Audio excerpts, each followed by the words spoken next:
linabas ng Senate, ng Supreme Court, hindi pang maliwanag. They said they will post the decision on Monday. So mahirap ako mag-speculate kung anong basehan ng decision. Wala naman ruling on the merits.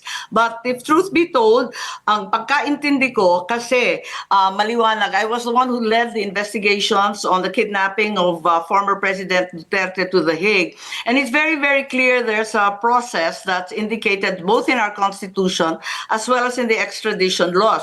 Unang-una, kung mag-issue yung ICC ng warrant, ang magsiserve niyan, kasi they have no enforcing agency, is the Interpol. The Interpol then calls the Philippines, their counterpart, which is the PCTC, or the Philippine Council on Transnational Crime. They will then apply at the local court for a local warrant. Yun ang intindi namin. So the denial of the TRO is perhaps until now not conclusive to me, because I need to see the basis, and certainly the Supreme Court will mind the Constitution as well as the very clear-cut extradition laws of the Philippines. The mangling of extradition versus surrender, para sa akin walang basehan yun kasi maliwanag, Pilipino ang idadakip, ano? Ang aarestuhin dapat ay Pilipino. The warrant can be served against Senator Bato.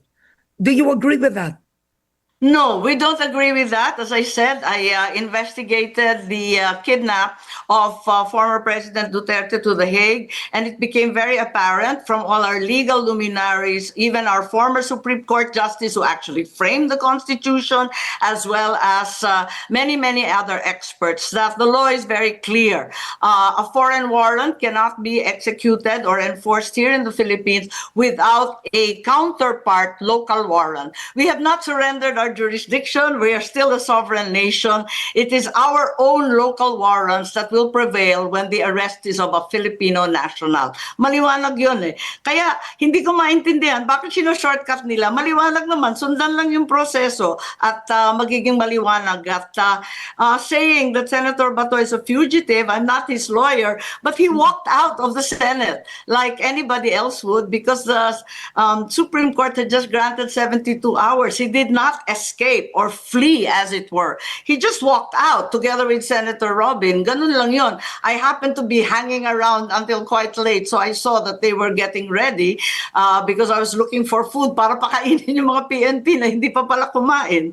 Yun lang. Kaya alam ko, lumakad sila ng normal. Ayun. Okay.